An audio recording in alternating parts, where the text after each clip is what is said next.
Welcome back, everybody. Welcome back to the channel. So today we're going to start talking about how to build our virtual machine. Now, this is going to be an intro video to our virtual machine because there's going to be a lot of code. So I'm going to go to the main portion or the main file. Now, I will say something before we get started. There's a couple things that you want to keep in mind. Unlike the compiler, this virtual machine is a lot different than the compiler, in the sense that the compiler, even though the compiler has multiple different things that are kind of happening and working together, the compiler is more modularized, right? Because if we go up to the top, right, you can see my runtime, my virtual machine. I just have a bunch of files. Now I do have a couple folders here, like my Sharp Native Bridge, symbols and other stuff. But for the most part, I mean, when you compare this to the compiler, my compiler is very organized, and that's because there's a lot of components that can just kind of be set apart from each other. And even though they all work together, they're modularized, like I said. So keep that in mind. It's going to be a lot more challenging for me to go through this code. So I'm going to have to take a different approach because with a virtual machine, everything is connected. So literally everything depends on each other. So I'm not really sure how I'm going to do this, but I'll just kind of play by ear and just and go through it and let me know if I confused any of you guys. And yeah. Also, one more thing that I'm going to mention, virtual machines are not like what you think they are. So I remember writing my first ever virtual machine a long, long time ago. And when I wrote it, it was extremely verbose. I literally thought that I had to actually create objects that represented RAM slots in memory, and then I would assign data to those RAM slots and then process the data from those RAM slots and then do something with it. It's not exactly like that. And here, if any of you guys are curious, I will put this link in the description below. But this was actually the very first virtual machine that I built in the actual language.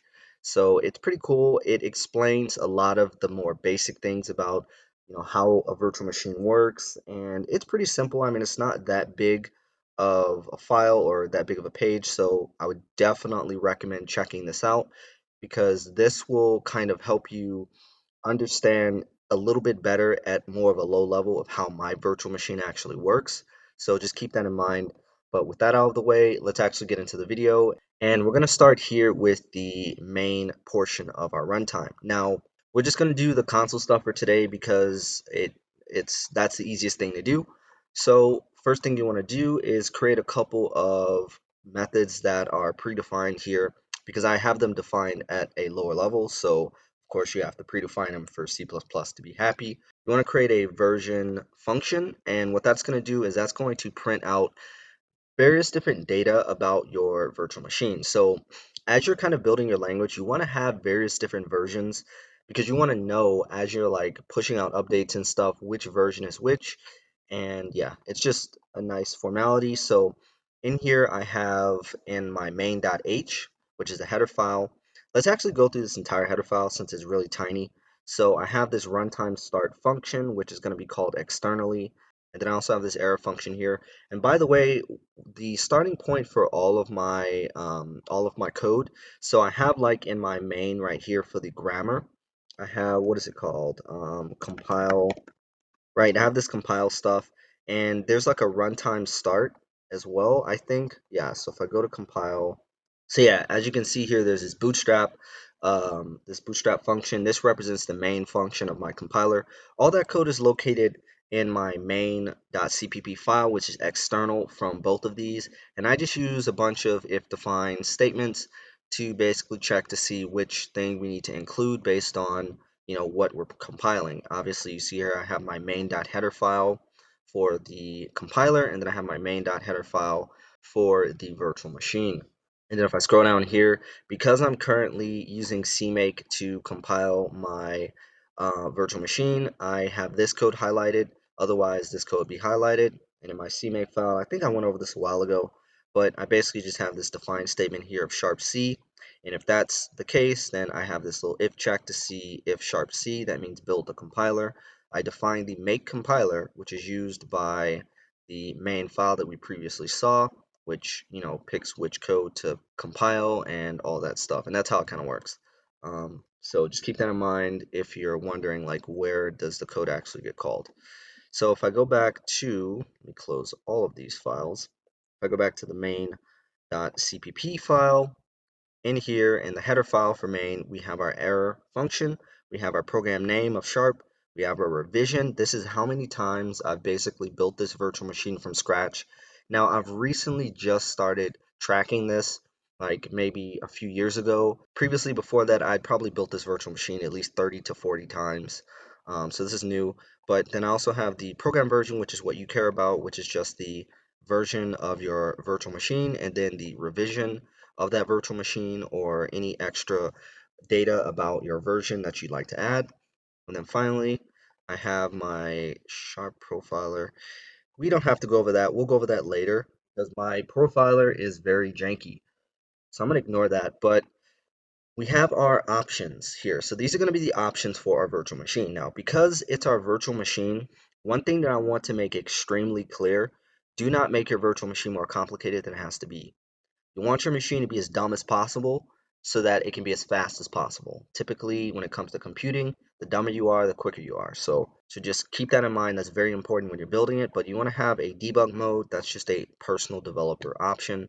Then you also want to have a JIT mode. Now, typically this is set to true. However, my JIT is not enabled in the programming language, so this does nothing, but yeah, we want that. And then we also want to have a slow boot option.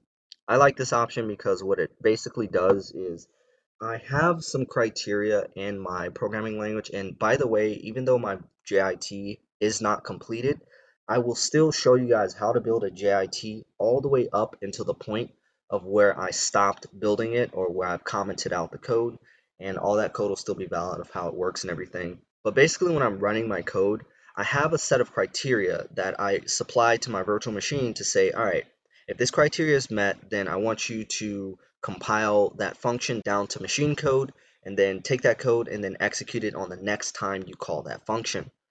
But the problem with that is, and I think I can actually fix this on the compiler side, which I probably will be doing before we actually get to that part. But basically what that means is if you have a for loop with like 1 trillion iterations in there, that for loop is always going to run in the interpreted mode. Because as far as the virtual machine is concerned, you haven't really called a function.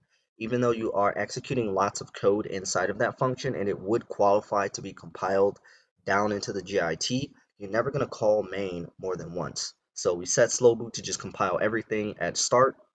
That way you have your entire programming language or the entire code that was generated to be low level. And then finally, you want to create an extern of C options. So if we go back to our main, after that, you want to create an error function. This is just going to print an error if you have something wrong.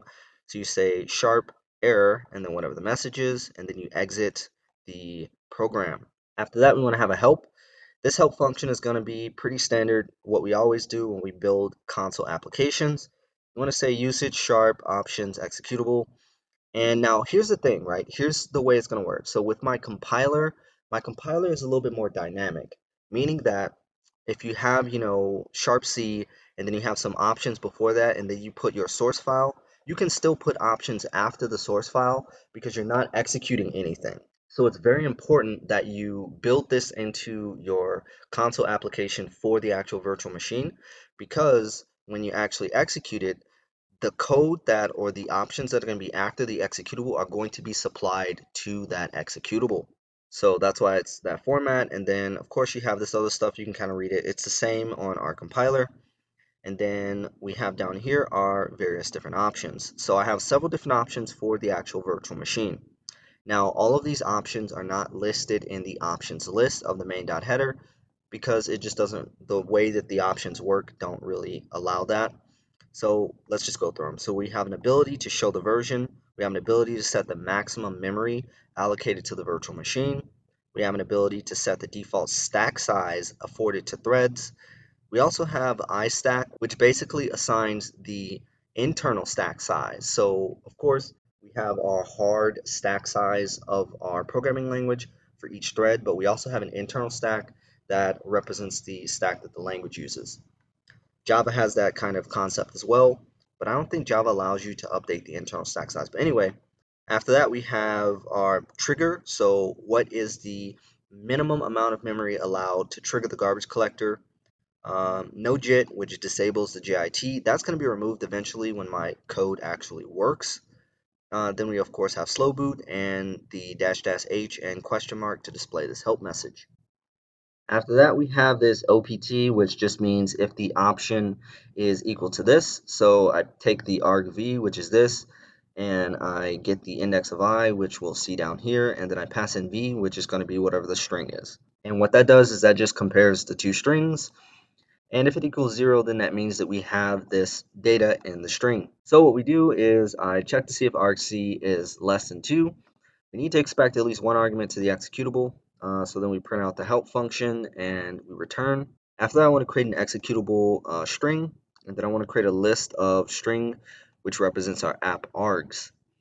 After that, we want to do some preliminary setup for our garbage collector. Now, I'm not going to go through setting up the garbage collector. At this point, I'm probably most likely just going to do a case-by-case basis as we call each function. So let's look at our garbage collectors. So what you want to do is you don't really need to do anything else right now. You don't really need to know anything about how this works, but you want to create a garbage collector class. And in that class, you want to create an initialize function, which is going to be, I think it's static, right? Yeah, so it's static. And you want to create a static self. So you want to create a instance or a singleton of the garbage collector. So create this initialize. We're not going to go through what this function does. We'll get to it later when we actually talk about the garbage collector, because there's a ton of stuff you need to know about. But just create that function, assume that works. After that, you want to set what's called the memory limit. Now, our garbage collector is going to have several different variables down here. So you don't need to know what these mean. So you want to create public fields of these values, and what these are these are allowing us to keep track of different generations in our object system. And yeah, I don't want to get into it right now, but in short, I do have a generational garbage collector, which basically, if you have a young object, those are most likely to die, unfortunately. Then you have adult objects, which typically live a little bit longer, but they still die typically a little bit too early. And then we have the old objects, which are objects that have stood the test of time, and that means that either it's a singleton of some sort or just whatever. So, and then I also have God objects as well, which just don't die. Um, but yeah, so we also want to create a managed bytes memory limit, a memory threshold, whether or not the garbage collector is shut down, and how many young, adult, and old objects we have. We also want to create a list of mutex of t, mutex underscore t, which is just a mutex, and then that's a lock. So this underscore list class, you guys can copy this down. That is located in my runtime underscore list. And this function, basically the purpose of it is to allow us to allocate data without running over the actual memory limit. So it basically calls this malloc function, which is just a wrapper for the actual malloc function in C++. And we basically pass it the bytes we want to allocate, and then it goes in here and tries to see if we have space for it. So again, you don't really need to know what it does. You can copy this list class down as list header file if you want, or you can use your own list, doesn't matter. You also want to have a sharp object pointer of mheap tail, the heap size, and whether or not the garbage collector is asleep. It's a lot of stuff. Now, if we scroll up to the top, we are going to have a mutex of t, so you can kind of copy this down. And again, you don't really need to create much of this. You can just create structures of object, sharp object, class object, and thread. And you can just pass that information in here, or you can use that information for here. So when you create your struct, it's going to be a sharp object pointer of object. It's going to be a recursive mutex. Now this object is going to be the name of whatever your language is. So for instance, if your language was named pair, then it would be pair object, or whatever. So you can do that, and then we also want to have what thread has allocated this. That's going to be the thread ID. And then we have this constructor here, which just assigns the values. So if we go back to the main, what you want to do is create your memory limit. So you want to pass in a limit, and all it does is check to see if self is not equal to null, and it sets that memory limit to whatever it needs to be. After that, okay, so this is important. So I pass in the GC heap limit. Now the GC heap limit is going to be 64 megabytes, meaning that my virtual machine will start out initially all the time by default with 64 megabytes of RAM. Now that is fine. I've noticed that that's a pretty decent number, at least for my programming language. You typically don't need more than that unless you're doing some crazy stuff. So that's the number I picked. Now this calls megabyte to bytes, which is down here. You want to create this code, not the guard, we'll create that later, but you want to create this code here where it basically converts however many bytes you pass in to a standard of how many actual kilobytes, megabytes, or gigabytes that those bytes represent. So you pass in, 1 into gigabyte, you're going to get the amount of bytes that are inside of 1 gigabyte. Same thing for the others. So this uses a standard. I do not remember where I got this code from, but it does use a JDAC standard of whatever this is. I really don't know what that means, but yeah, this is the code that I use. It works perfectly, so you can copy that down. And let's see, let's go back. So after that, we want to set a memory threshold, which you can create this function. You pass in a limit, and it sets or it checks to see if the self is null. And if it's not equal to null, then we want to set the memory threshold to the limit. And that limit is kilobyte of 64, so 64 kilobytes. So the difference between these two functions, just very high level, what this does is this is the memory limit. So let's imagine if we have 100 apples, right? Our limit of apples is going to be 100. And the way memory threshold works is out of those 100 apples, if we set our memory threshold to do something when we get to 60% capacity of those apples, meaning that we've eaten 60% of the apples or 60 apples, we want to replenish the total amount of apples that we have. So we go from 100 down to 40, and that means that we've eaten 60 apples. Now we want to replenish it. We now have 100 apples again. So that's kind of how the garbage collector works at a high level. So let's just quickly go through this. So we have our for loop here, which basically has a ton of options. Now, most of this stuff is not very bad. It's pretty easy to implement. You want to set the version by calling the version function. You want to exit. You want to print out the help by using these two options and exit. You want to show the version, which just calls the version function but doesn't exit.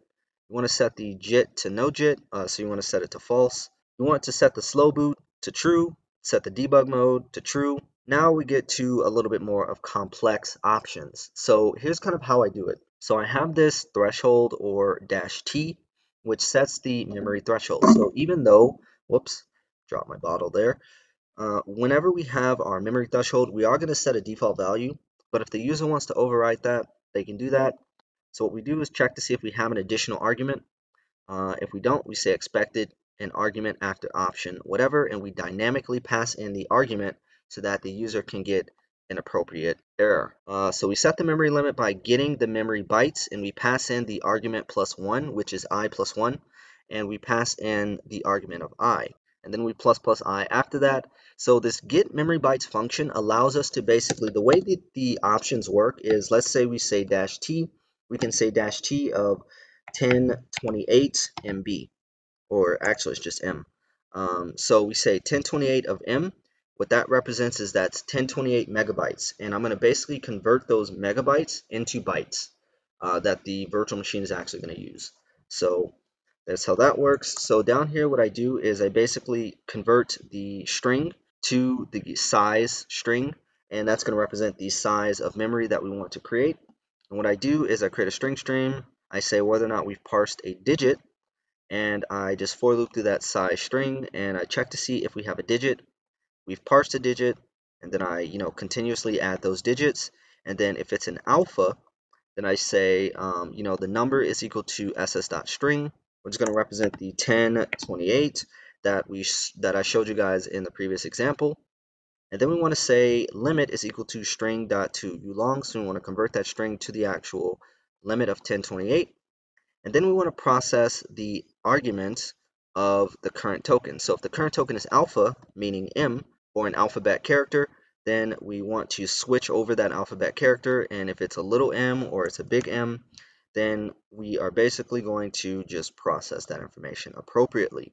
So depending on which one, I do the appropriate conversion based on what we passed here, and I return that value from this function. Otherwise, if it's not any of those, then we say expected this with option whatever. Otherwise, if it's not a digit and it's not an alpha, then I say if we parse the digit, Then I say expected postfix of whatever with option whatever. That's if you have if you have a bunch of numbers and you did not have, you process something else. So like if you did 1028 dot, which is not an alphabet value or a digit, then we'll just say, whatever. So we do that, and then we also want to say expected number after option whatever. So those are the error values that I have. Then I return 0 if we did not process it properly. Now, obviously, we're never going to get to this point because error actually just calls exit, which just exits the actual code. But I put this here because the compiler requires it. Okay, so if we go back up to the top, let's see, where are we? So we were at the threshold. So once we have successfully gotten how much memory that we're going to allocate to the option, then I basically check the next option. So I check to see if we have a max limit or memory. Then I check to see again if we have another argument after this. If not, then I report the error. Otherwise, I say, whoops, I don't know why I have that there. I call the set memory limit function instead, and I call the same function by passing in the next argument and the current option value. And of course, I plus I. After that, we also have stack. So for that one, again, same thing, error if we don't have the additional option. Get the memory bytes of whatever, and then the size, and then we check to see if it's a valid stack size. So now you want to create a thread class. This is going to represent the low-level version of what a thread is in our programming language. It's going to have tons of different things in here. Now, I'm not going to go through the amount of fields that I have in here because it's way too many. We'll get to this when we get to it. But basically just create this function or this class, and then create this validate stack size function. And what that's going to do is this a static? Yeah. So this is a static function. You pass size t as the argument, and you want to check to see if the size is greater than the stack minimum. If you guys remember, I think it was last video or a couple videos ago, I mentioned you cannot have a stack size of 2. That doesn't make any sense. So if we have a stack size of at least 50 kilobytes, then we are good to go. This is an arbitrary number, guys. There's no rhyme or reason for it. I just put that because, yeah. So there's that. After that, we have, let's see, so we set our thread stack size to whatever the size is. Now, I think this is actually, yeah. So this is an external function, thread stack size, which is a size t, and that is defined inside of my thread.cpp file. So I have the size of thread stack size, and I assign that as a default value of whatever the default stack size is. I have a default stack size of 1 megabyte. That's the same thing that Java has. So every time you create a thread, you're going to have 1 megabyte of stack size for that thread. We also have an internal stack size, which represents the internal stack that we're going to be creating later. And that is, we take the megabytes of 1 and we divide it by the stack element. So what that does is that basically converts how many elements do we need to allocate for the stack element. So meaning I have this stack element data structure. Now I can't go to it right now. We'll get to it later. But basically I have this data structure that basically represents a slot in the stack, and I want to convert the actual hard memory value of how much we're going to allocate for the internal to how many elements that we need to allocate for the internal stack. So I do all of that, and then I create a string stream. So if it's not a valid stack size, I say default stack size must be greater than whatever the stack minimum is of bytes. So we have that, and then I just print out that error. We also have iStack, which sets the internal stack, and of course if we don't have the additional option, we print this error here. Otherwise, I get the memory limit by getting the memory bytes of I plus 1, and then I get the stack size, which is the actual hard elements of whatever the data is. So I say stack size is equal to memory limit divided by stack element. So however many stack elements can fit inside of 1 megabyte, that's what we have. Then I do I++, and I say validate internal stack size. Now I have an internal stack minimum as well, because again, you can't have, if you have a 2 kilobyte internal stack size, that may only give you well, I'm exaggerating here, but let's say that only gives you 5 slots, then you don't want that. So the internal stack size, create this function. This is also a static function. What this does is this checks to see if size is greater than 1 kilobyte. So I have a 1 kilobyte minimum for my internal stack. So there's that. Let's see what else. After that, we have our, so if we do not have a valid internal stack size, then we say default internal stack size must be at least whatever the internal stack minimum is, bytes. And then of course we print out the error. Finally, we have if our option has, or it starts with a dash, then it's none of these, then we say invalid option of whatever, try sharp dash dash h. This should actually be dash dash h. That is a typo, right? Because if I scroll up to the top, it is, oh, it's dash h. Okay, well, I guess I screwed that up. So I'm catching bugs live. That's cool. All right, so let me remove that. And yeah, so you just want to print that out in case you got a invalid option. Now, here's where it gets to the part that I was talking about. So we immediately get the executable as the next item in the list, and then we just for loop through all of our items after that point, and we just add them to our app args list, which is just a list of strings. And yeah, that's it. So we just push those back. And then after that, we want to check to see if the executable is empty, meaning that if the string does not have a value, then we want to print out the help, because obviously you can put a bunch of options, but if you don't have an executable to run, then we're just going to print out the help function and we return 1.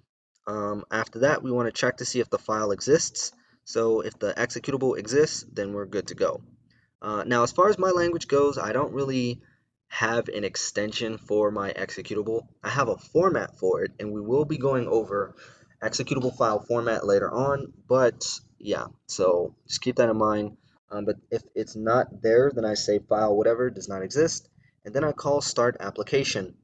And what I do is I pass in the executable, which is the string, and the list of strings of app args.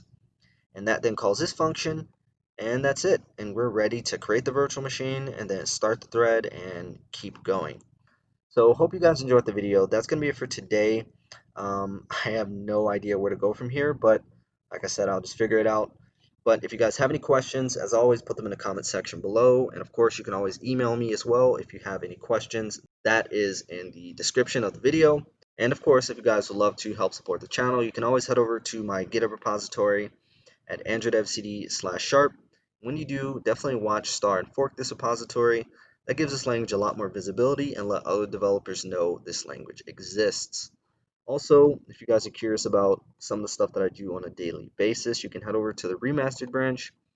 And in there I write some pretty decent commits, so you can kind of get a gist of what I've been up to without really having to look too much into the code. Also, if you're curious about some of the stuff that I'm looking to add in the future or stuff that I've done in the past, you can head over to the docs folder. And in there's two main files. There's a change list file, which is all of the things that I've done in the past in terms of updates. And the roadmap file contains all that information as well as new stuff that I'm looking to add in the future. Now, as a final note, before I head out, as I've told you guys before, I am currently working on the SNB, or the Sharp Native Binary, or Sharp, I don't know why I keep saying binary, Sharp Native Bridge. And once I kind of get that done, it's most likely going to be a Sunday video, which is just my random video where I can like talk about stuff or do various different demos. I would really like to get you guys' opinion on what you think about how easy it is to actually use this system. It's gonna, like I said, take me a while to get it finished and finalized because it's not easy to just have your language work with C++. But once I do, I will be very excited, and that'll be the first thing that I'll be showing you guys. I won't go too in depth about how it works, but I will show you guys how to actually use the system. So I would greatly appreciate it if you guys left your opinions and thoughts on what you think of the system, and if you were developing in my language and you wanted to create a native function, how easy is it in reference to doing it on other languages. So any feedback goes a long way. You guys have no idea. So I would definitely appreciate that. But yeah, so hope you guys enjoyed the video. As usual, if you're new to the channel, definitely consider subscribing. And until next time, I'll see you guys later.